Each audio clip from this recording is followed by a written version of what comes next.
What would you trade for one quiet night of sleep?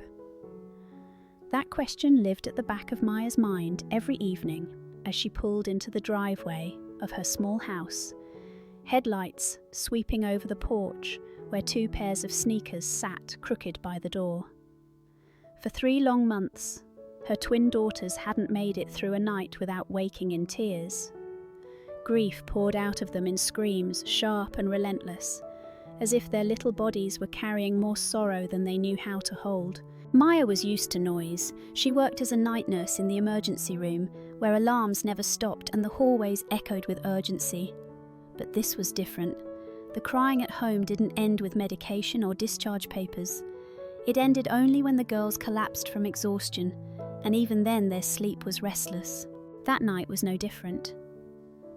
By the time she slipped off her shoes and set down her scrubs bag, Ellie was already clutching her blanket, eyes wide, while June rocked back and forth whispering, "Daddy's gone, Daddy's gone," over and over until her voice broke.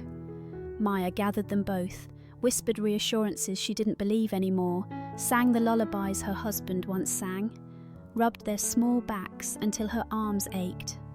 Nothing worked. At 3 in the morning, the house finally grew quiet, but only because the girls had worn themselves out.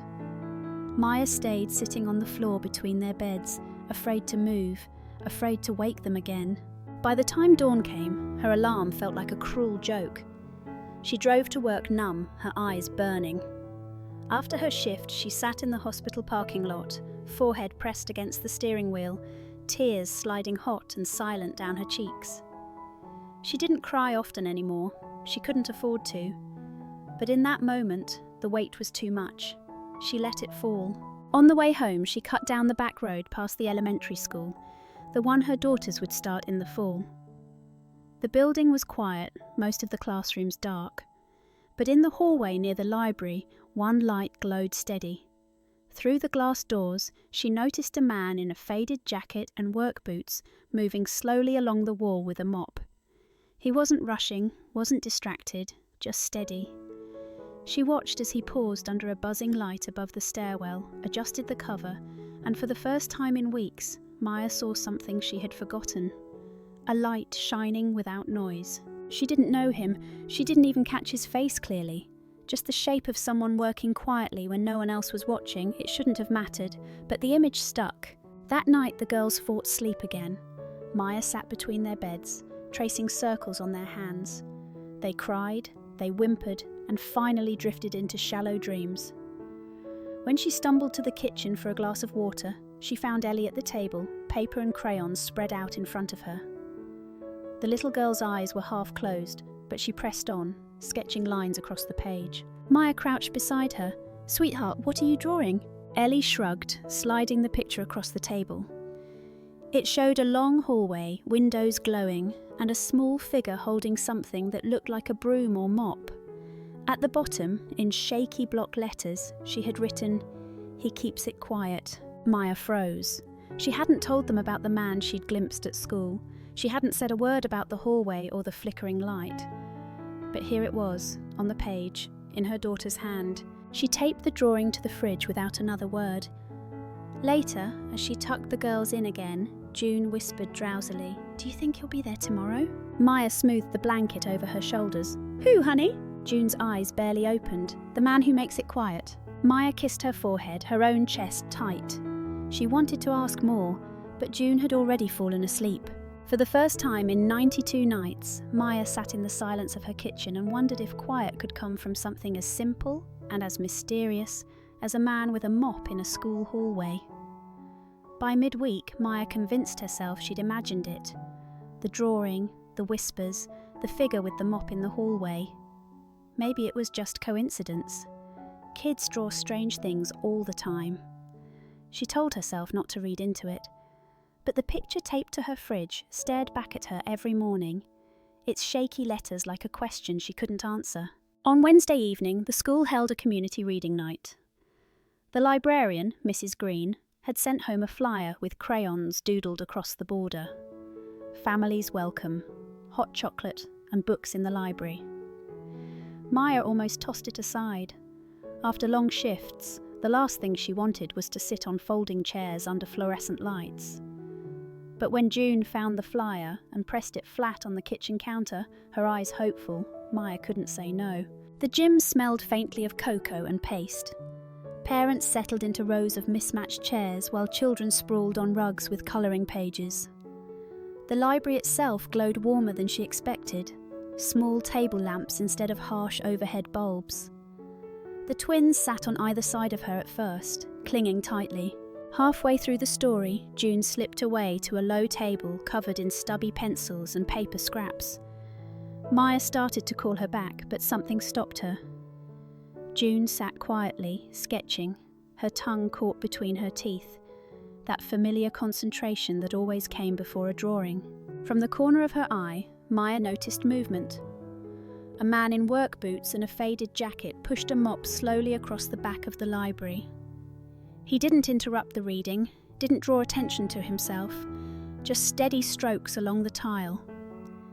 At one point, June's pencil snapped. Before Maya could move, the man paused, set his mop against the wall, and slid a handful of sharpened pencils across the table. Then he returned to his work without a word. June glanced up at him, wide-eyed, then down at her paper. Her shoulders softened. She picked up a new pencil and kept drawing, calmer now, her lines smoother. When the story ended, families packed up their coats and children's books. Maya gathered the twins and headed home. Later, as she rinsed dishes, she heard the soft rip of tape. Turning, she saw June pressing her new drawing onto the fridge beside Ellie's from earlier in the week. This one showed the library, shelves tilted, round tables drawn in uneven lines. At one corner stood a tall figure with a mop, and at the centre, a little girl bent over her sketchbook.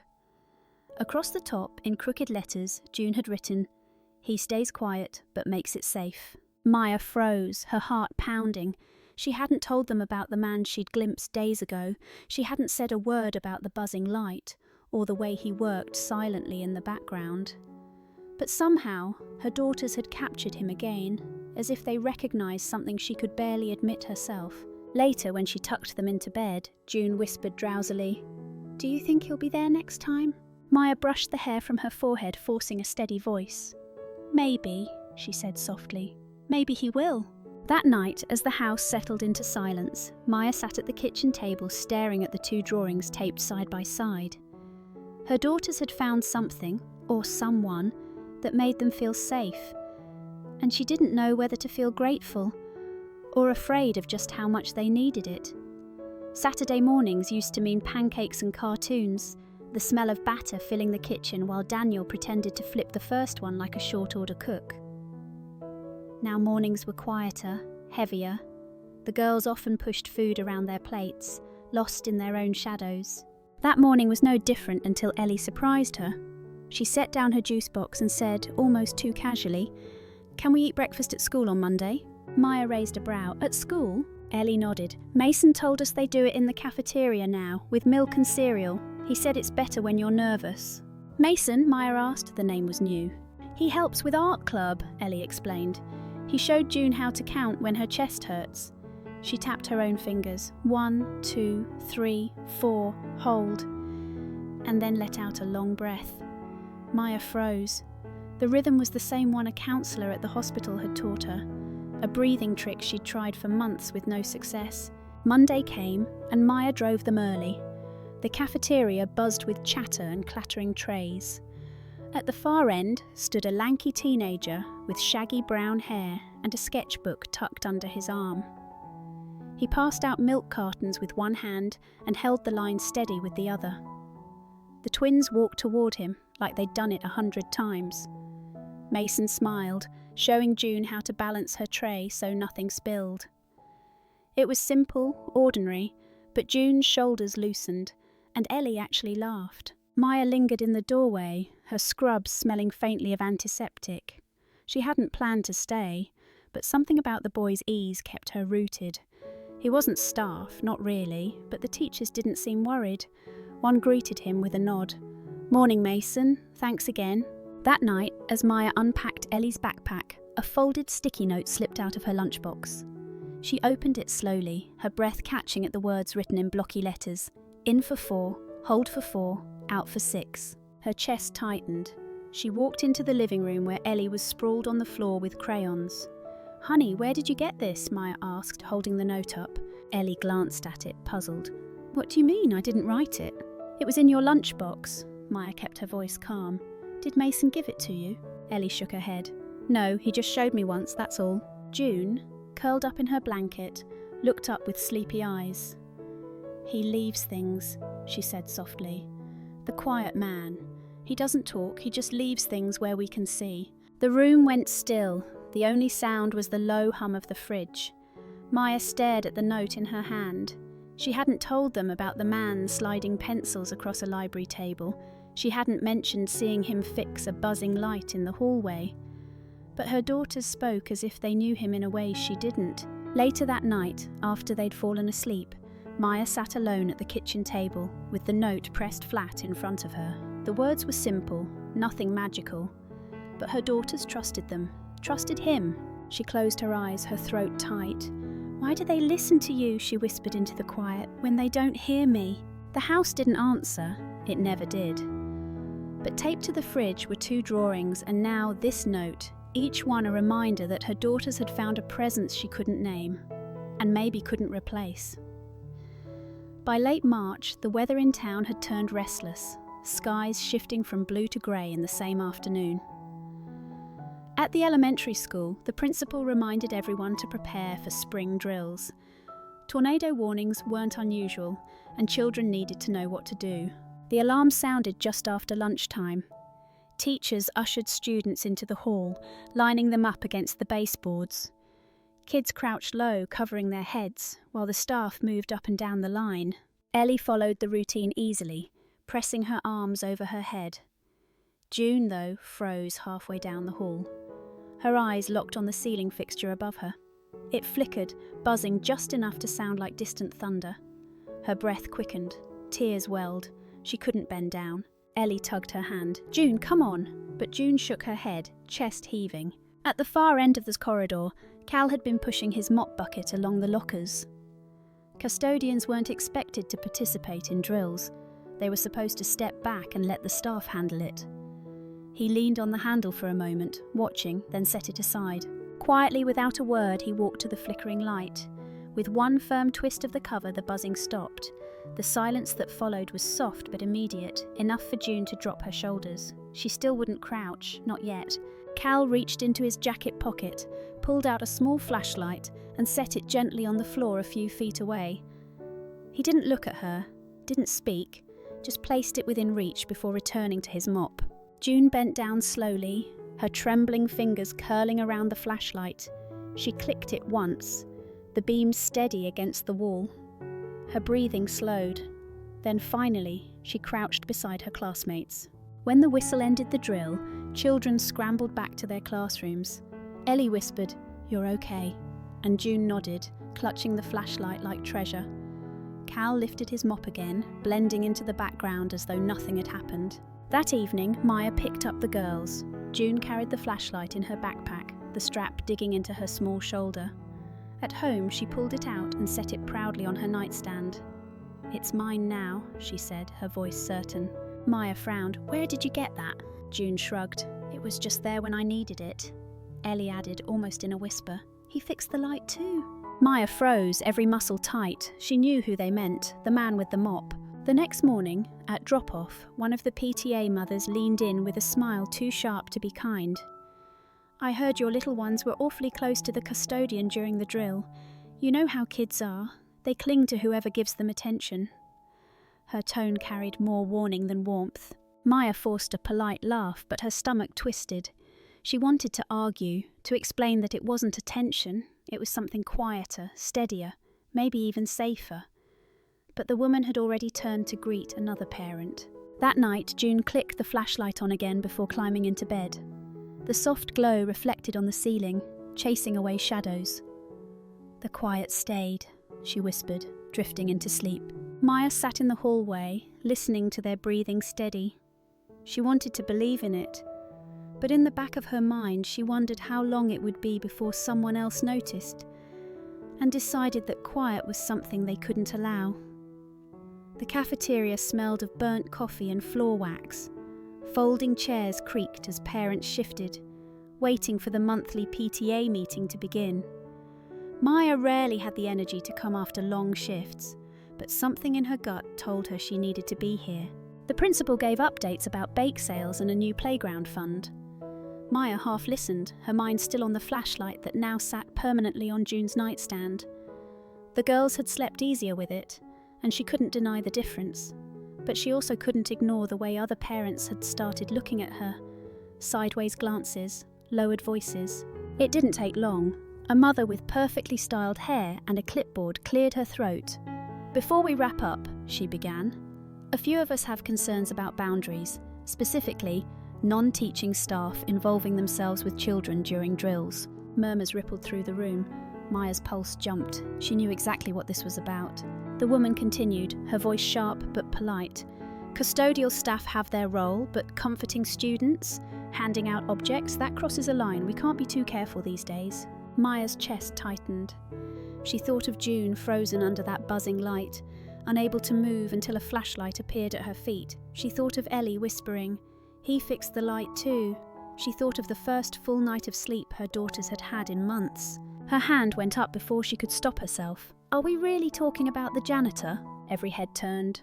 The woman with the clipboard nodded. "We're talking about safety. Children are vulnerable. They can attach to the wrong people if we're not careful." Maya felt the words slice through her. She could have stayed quiet, kept her head down, but she was too tired, too raw.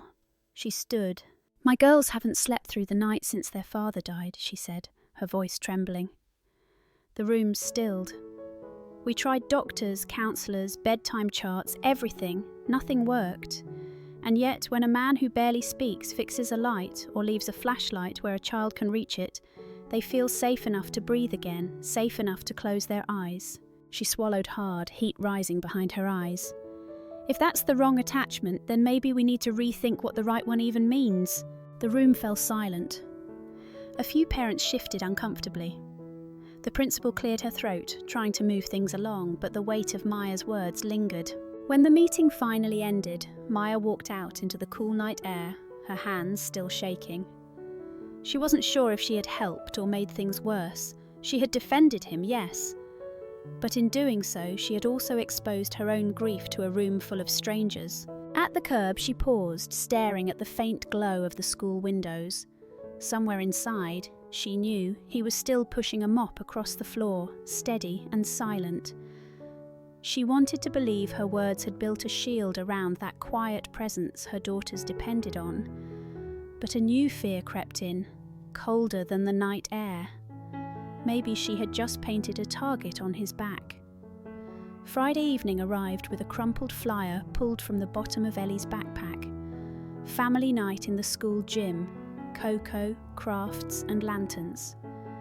Maya almost tossed it in the recycling.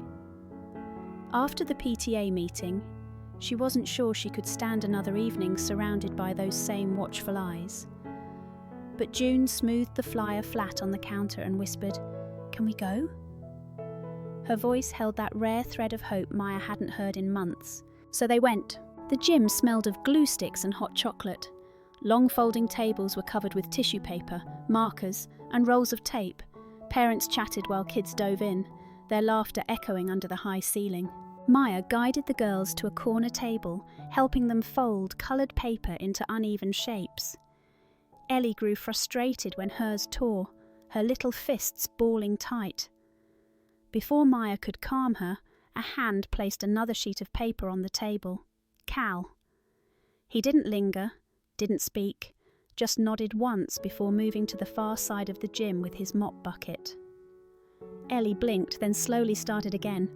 At another table, Mason showed June how to crease the paper tighter so it held its shape. She copied him carefully, her tongue caught between her teeth. "Like this?" she asked. Mason grinned. "Exactly like that." When the lights dimmed, the gym filled with a soft glow. Lanterns in every colour shimmered, their tissue paper walls glowing like small suns. Families gathered close as Mrs. Green, the librarian, read a chapter from The Little Prince. Her voice carried gently through the space, every word wrapping the children like a blanket.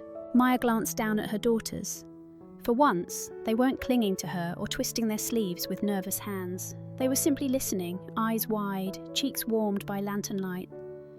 For the first time in months, their bodies looked at rest. At home, they carried their lantern carefully inside and placed it on the windowsill.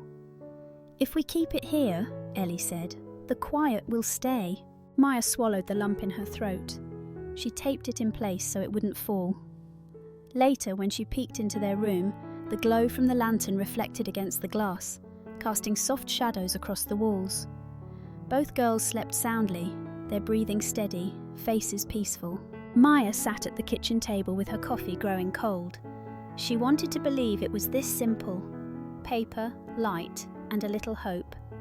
But deep down she knew peace like this could tear easily, fragile as tissue. And as the wind rattled faintly against the windows, she couldn't shake the thought, what happens when the next storm comes? It started with the low rumble of thunder just after midnight. The lantern on the windowsill glowed faintly against the glass, its colours muted in the dark. Maya had just slipped into bed when the sky cracked wide open, lightning flashing across the room like a camera bulb. Ellie cried out first, then June. Within seconds the bedroom filled with panicked voices, their old fear rushing back as if the lantern's glow had vanished. Maya hurried down the hall, her robe trailing, heart thumping. She found both girls sitting upright in bed, clutching their blankets, eyes wild. "It's just a storm," she whispered, kneeling beside them. "It'll pass." But the words felt thin, empty. The storm outside growled again, louder this time, rattling the windows. June covered her ears. Ellie buried her face in Maya's shoulder, trembling. Maya reached for the little quiet kit the counsellor had told them to make. The flashlight, a stuffed rabbit, a small photo of Daniel. She handed them out like tools, desperate for something to work. But nothing worked. The girls' breathing stayed shallow, their cries sharp and ragged. She felt her own chest tighten, the familiar helplessness rising. For months she had tried to be unshakable, the calm, steady parent. But in that moment she realised the truth. She was just as scared, not of the storm outside, but of what silence and grief had done inside their home. Her voice cracked before she could stop it. "I get scared too," she whispered. Both girls froze. Ellie lifted her head. "You?" Maya nodded, tears burning her eyes. "Yes, I don't like storms either. They remind me of that night." Her throat caught, but she pushed the words out. "The night Daddy didn't come home." The girls leaned into her, not asking for details, not needing them. June pressed her small hand against Maya's chest as if to steady her heartbeat. Ellie wrapped an arm around her waist. For the first time they breathed together. Shaky at first, then slowly falling into rhythm. In for 4, hold, out for 6. The same pattern Ellie had learned from Mason's quiet note. The storm raged on outside, but in that small room something shifted. The girls didn't fall asleep right away, but they stopped screaming. Their bodies softened against their mother, clinging not to her strength, but to her honesty. When at last the thunder rolled into the distance, Maya stayed sitting there, her back pressed against the wall, both daughters tucked under her arms. Exhaustion weighed heavy, but inside her chest was a truth she couldn't ignore anymore. Her silence had been louder than any storm. If she wanted her daughters to trust the quiet, she would have to learn to stay in it with them. Not as a shield, but as a mother who admitted she was breakable too. The morning after the storm, the air in the house felt lighter, almost fragile, like the hush after a long cry. Maya brewed coffee while the twins sat at the kitchen table with crayons spread across the surface. They bent low over their papers, whispering to each other, giggling now and then. It was the kind of sound she hadn't heard in months. When June finished, she hopped down from her chair and marched straight to the fridge. She smoothed her drawing against the door with a magnet, proud. "It's finished," she said. Maya walked over, mug in hand. At first glance, it looked like all the other crayon pictures, bright colours, uneven lines. But then her eyes focused on the details. Beneath a glowing paper lantern stood a row of figures. Mrs. Green, the librarian, with her glasses too big. Mason with his sketchbook tucked under his arm. Cal with his mop drawn tall and simple.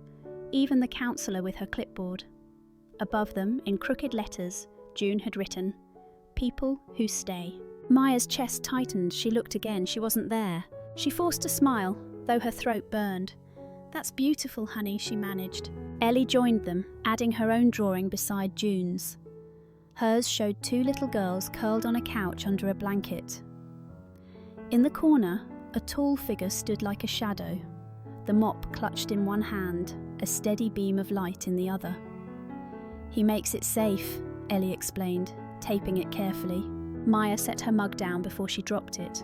"Sweetheart," she asked gently, "where am I in these?" June blinked, as if the question hadn't occurred to her.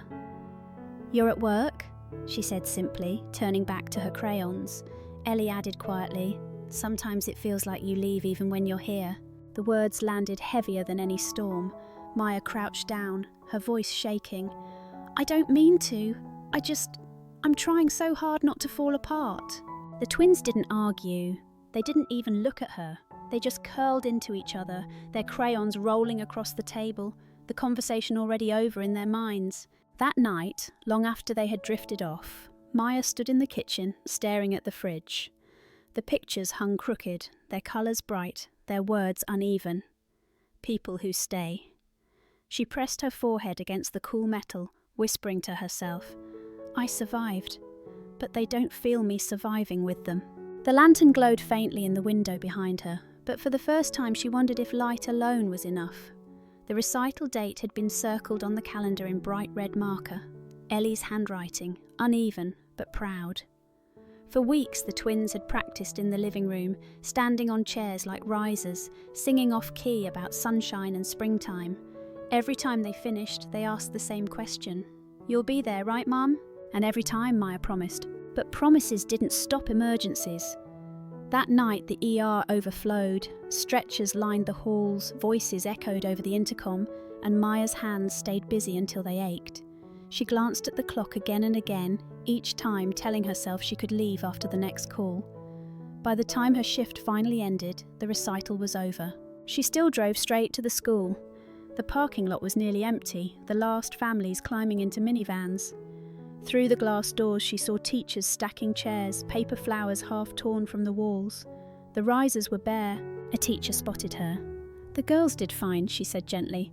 "They looked for you, though." Those words gutted Maya more than exhaustion ever could. At home, Ellie sat stiff on the couch, arms crossed.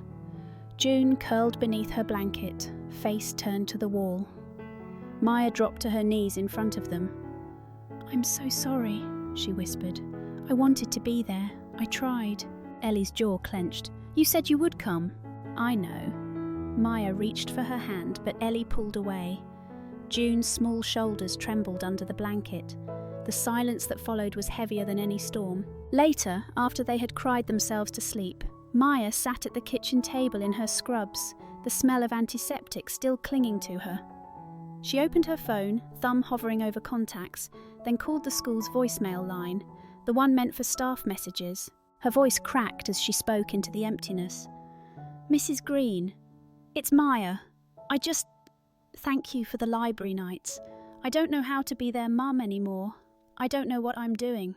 But please don't stop the lantern nights. It's the only time they feel safe." She hung up quickly, ashamed of her own desperation.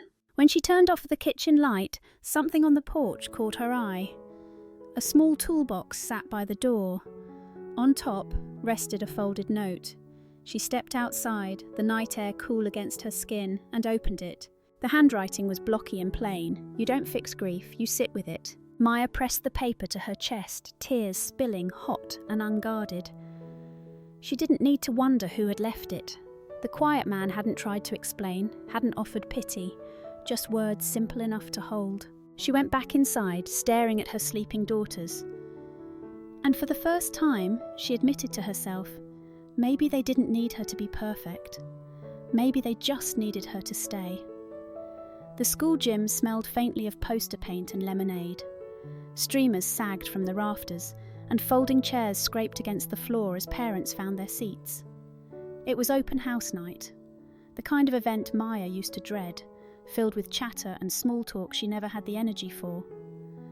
But tonight, the twins tugged her hands eagerly, pulling her toward the art displays taped along the far wall. "Come see ours," June said, nearly skipping. Maya followed, her heart tight. She braced herself for another drawing that left her out, another reminder that survival wasn't the same as presence. But when she leaned in, she stopped short. The paper was bright with crayon colours. Under the familiar lantern glow stood a row of figures: Mrs. Green, Mason, Cal. And this time, right in the middle, was a taller figure holding two small hands. The face was uneven, the hair scribbled, but the twins had labelled her clearly, Mum. Her throat tightened, she pressed her fingers to her lips, fighting back tears. Ellie looked up at her. "You're in it now," she said simply. Maya crouched down, pulling them both close. "Thank you," she whispered. "I'm sorry it took me so long to show you." That night, back at home, the lanterns still glowed in the window. The girls brushed their teeth without fuss, humming to themselves. When bedtime came, Maya didn't linger in the doorway. She climbed onto the bed between them, wrapping one arm around each small shoulder. Ellie whispered, "Mum, are you staying?" Maya kissed her hair. "Always." The girls drifted off slowly, their breathing steady, their hands still holding hers. Later, as the house settled, Maya walked to the kitchen for a glass of water.